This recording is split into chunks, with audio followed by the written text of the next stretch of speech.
Señores, estamos de regreso con El Consumidor y para nosotros es un gran placer tener participando con nosotros hoy al doctor Jesús Pérez Iglesias.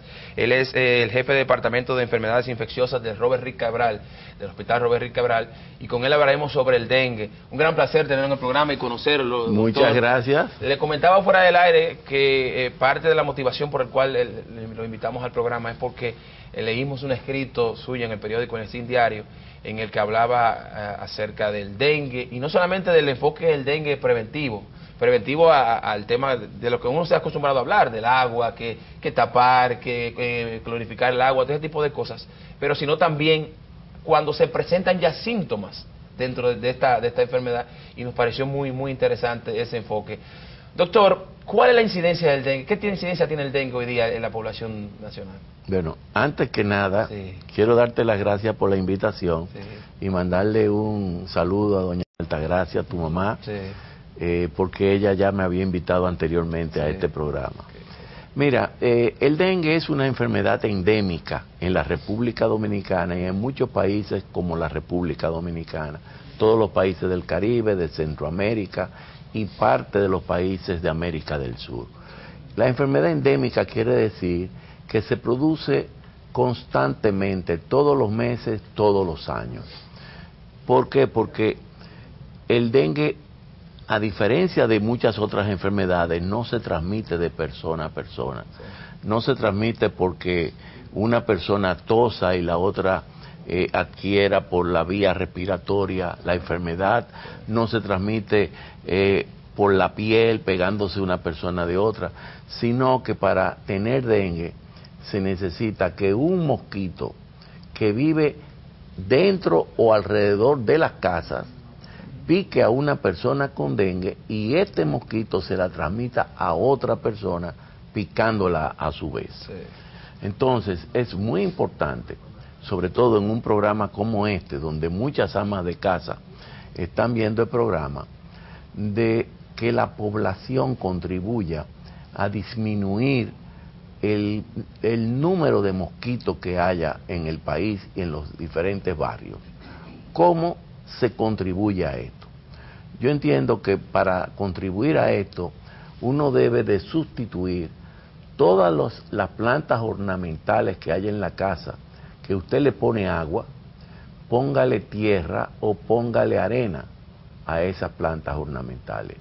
Y en el caso que no la quiera poner en arena o en tierra y la quiera dejar en agua, tiene que cambiarle el agua todos los días y lavar bien el florero para eliminar los huevos que las mosquitas ponen en el agua. Sí. Y de esa manera nosotros podríamos disminuir la población de mosquitos en las casas.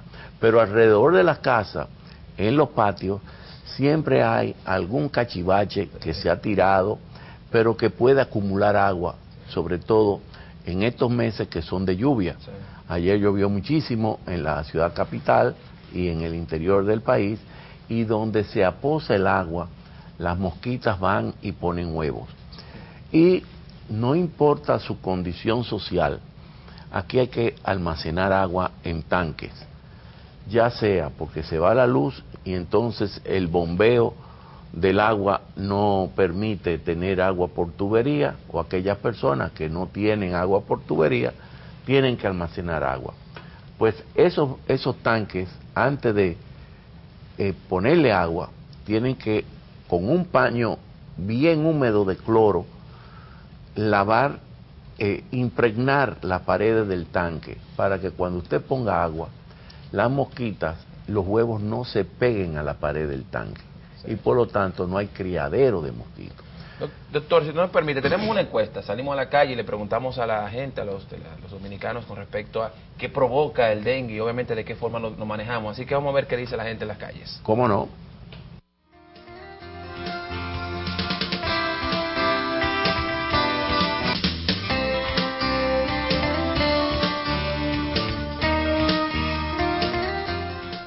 El dengue lo provocamos nosotros mismos.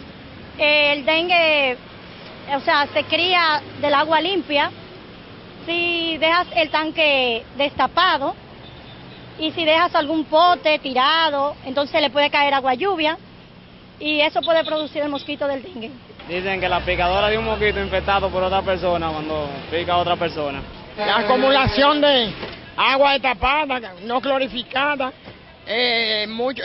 avería de agua posada en los patios y toda esa contaminación lo que produce el dengue. Las aguas negras, aguas aposadas, poca higiene en la casa, los baños mal cuidados, las manos sucias, la comida mal preparada. Creo que la basura, el agua acumulada, estancada. El agua posada, la basura estancada. Bueno, pudiera ser una serie de factores. Por ejemplo, cuando nos descuidamos con el agua que acostumbramos consumir, a no untarle cloro a los bordes, pues eso entonces con el tiempo pudiera provocar el crecimiento de la larva del mosquito.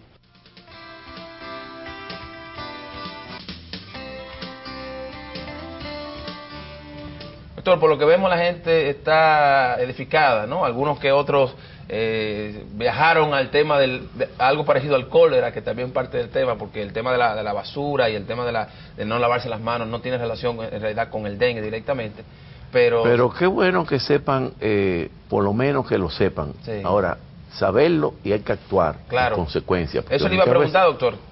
La gente lo conoce y conoce cómo se reproduce el mosquito, pero ¿por qué eso siguen apareciendo casos en el país? Exacto. Y en bueno, porque déjame decirte, el dengue tiene dos condiciones que tenemos que saber. Una es la condición de salud colectiva, que le pertenece la coordinación al Ministerio de Salud, pero no solamente el Ministerio de Salud.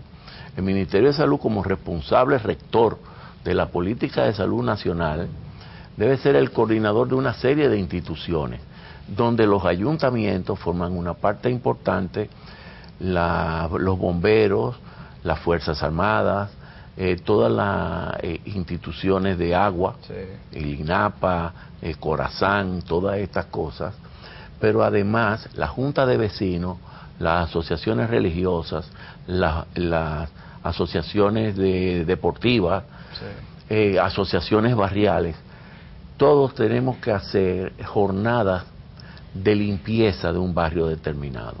Y obviamente, Obra Pública, a través del Centro de Control de Enfermedades Transmisibles o Tropicales, debe de hacer el estudio correspondiente en cada barrio para determinar la población de mosquitos. Y en aquellos barrios donde la población de mosquitos sean mayores, eso intervenirnos primeramente. Sí. Ahora, todo esto, toda esta movilización de personas requiere recursos económicos. Claro. Y desgraciadamente, yo vengo diciéndolo hace muchísimo tiempo, creo que más de 20 años, que el presupuesto de salud de la República Dominicana tiene que ir aumentando progresivamente. No como se aumentó el presupuesto de educación, que hubo una demanda adecuada de un 4% y se aumentó de golpe y porrazo a 4%. De un 2 a un 4%, o sea, el doble. Y qué bueno, pero yo entiendo que este año ese 4% no se va a poder utilizar porque fue demasiado abrupto. Nosotros decimos que para salud debería aumentarse un 0.5% anual, progresivamente, y evaluar si ese 5% se consumió adecuadamente para aumentar otro 5%. Claro. Y poder llegar a cifras que verdaderamente haya buena salud, no solamente desde el punto de vista de médico, enfermera, paciente, sino políticas de salud, de control sanitario, todas estas políticas, claro, control de vectores. Doctor, y ahí es que se necesita de recursos para hacer esas movilizaciones, sí, y disminuir la población de mosquitos. Sí. Pero concomitantemente con eso, la programación permanente para que más personas como esa que ustedes entrevistaron tengan consciente de que tenemos todo que contribuir, que esto no es un problema de solamente una institución del Ministerio de Salud, sino que esta es una contribución general de todas las personas. Tenemos que hacer una pausa, doctor, si usted nos permite. Cuando regresemos entonces, quiero entrar directamente ya en el tema de los síntomas, de lo que las medidas a tomar inmediatamente empiecen a presentarse ellos. Vamos a la pausa.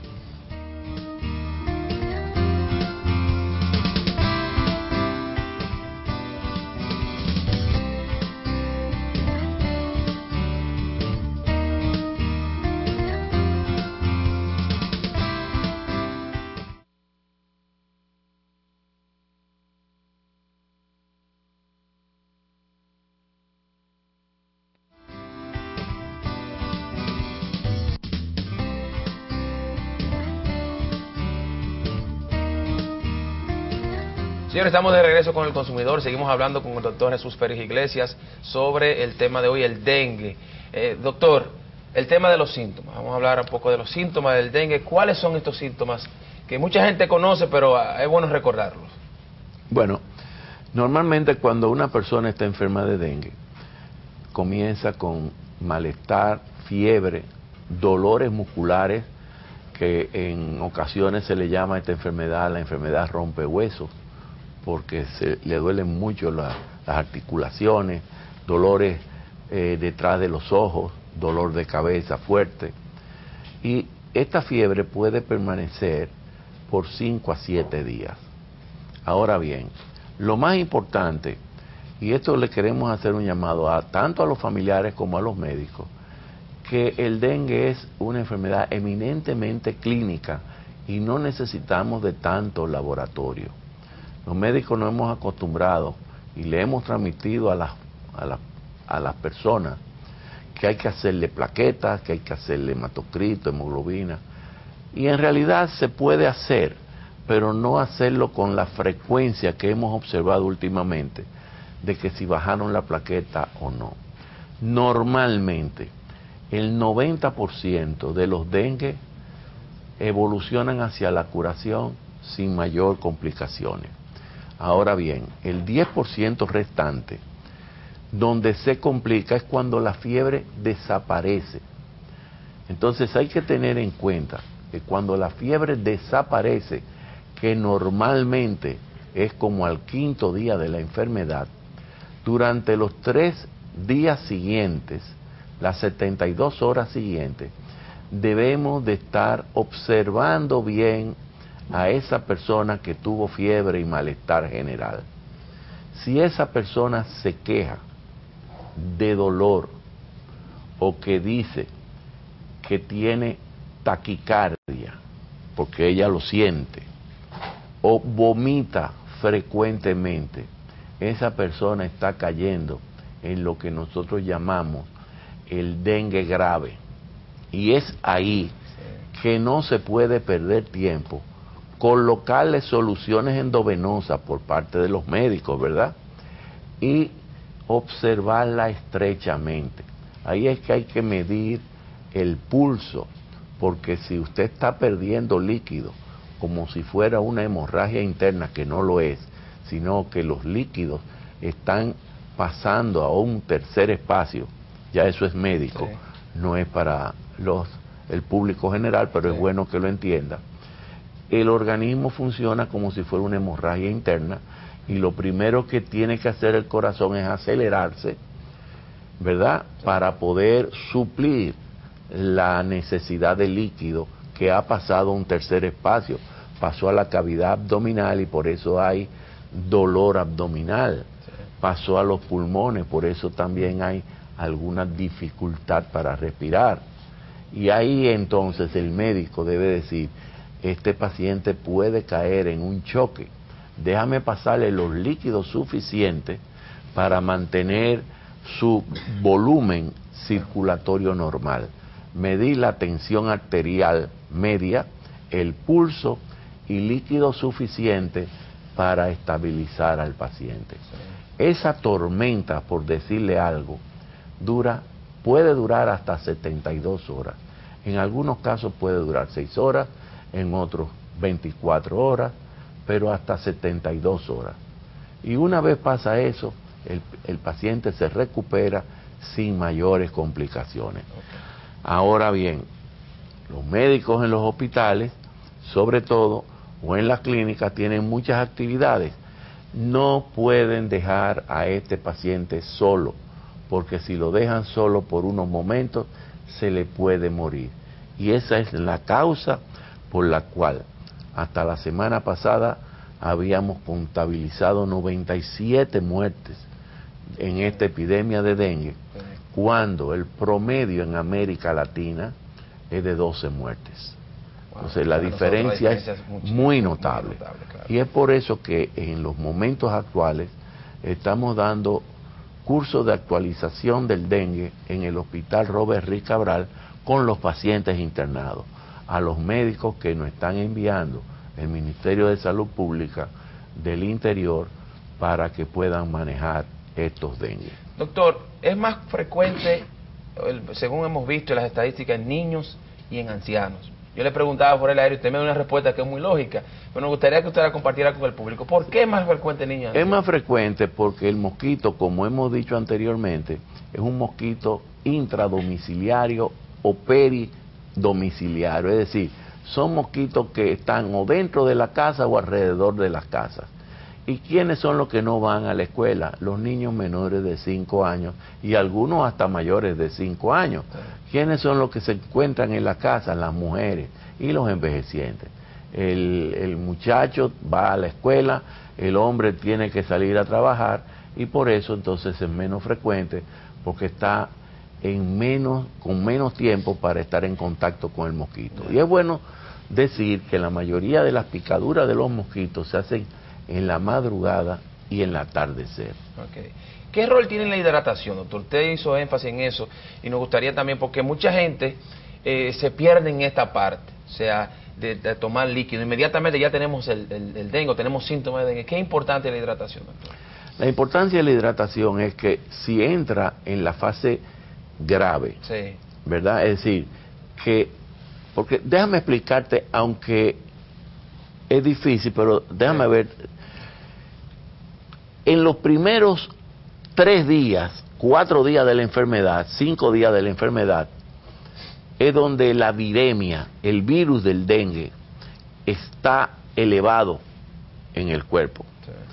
Pero el cuerpo entonces reacciona con anticuerpos. Y esos anticuerpos tienen una sustancia que son las citoquinas, que además de defender al organismo, lo que hacen también es que las paredes de las arterias la permeabiliza, y entonces los líquidos que están pasando, la sangre y todos los líquidos que pasan por las arterias, al estar porosa la pared, se van a un tercer espacio, es decir, al abdomen o al espacio pleural en los pulmones, o el paciente presenta inflamación de los párpados, es decir, comienza a tener edema. Eso es salida de líquido a un tercer espacio. Y claro está, al disminuir la circulación de los vasos, presenta entonces el corazón se acelera para tratar de bombear más rápido y compensar. Entonces ahí es donde es necesario pasarle líquidos a la gente. Por eso la hidratación es tan importante. Doctor, ya por último, doctor, este es un tema muy amplio, obviamente se nos tomaría varios programas hablar sobre él, pero lo más importante es el tema de la prevención.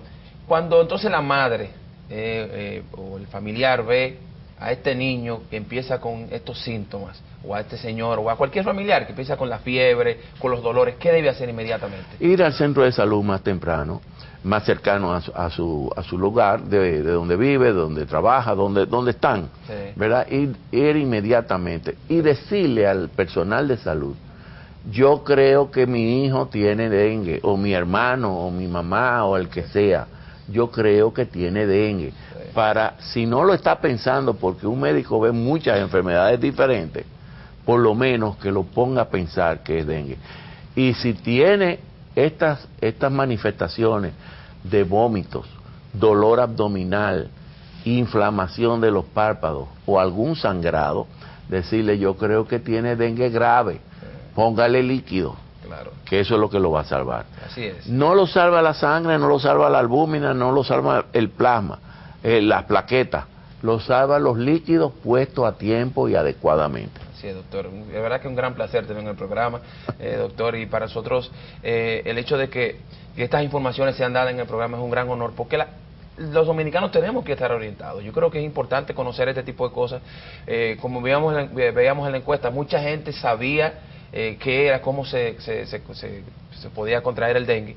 Pero obviamente no solamente conocer cómo se contrae, sino cómo también tratarlo, qué hacer, y esas orientaciones que usted da es importantísima. Por eso vuelvo y repito, y quiero hacer énfasis en esto, cuando leí su artículo me gustó muchísimo porque hacía el enfoque no en la parte de la prevención, sino ya en la parte más importante, que es cuando o de las partes más importantes, que es cuando el paciente ya tiene los síntomas, y luego de que se desaparece la fiebre, que yo creo que eso fue lo más chocante para mí. Dice, bueno, si soy yo que tengo el dengue, o me dio el dengue, se me va la fiebre, ya yo entiendo que estoy bien. Y usted dice 72 horas ahí todavía, ahí puede causar algún tipo de problema. Ahí es donde está el peligro. De verdad que sí. Un gran placer, doctor, un gran placer tener en el programa. Señores, nos vamos a la pausa. Con nosotros estuvo el doctor Jesús Férez Iglesias, y cuando regresemos tenemos al doctor Ascanio Abreu con nosotros para hablar sobre el cólera. Regresamos ahora.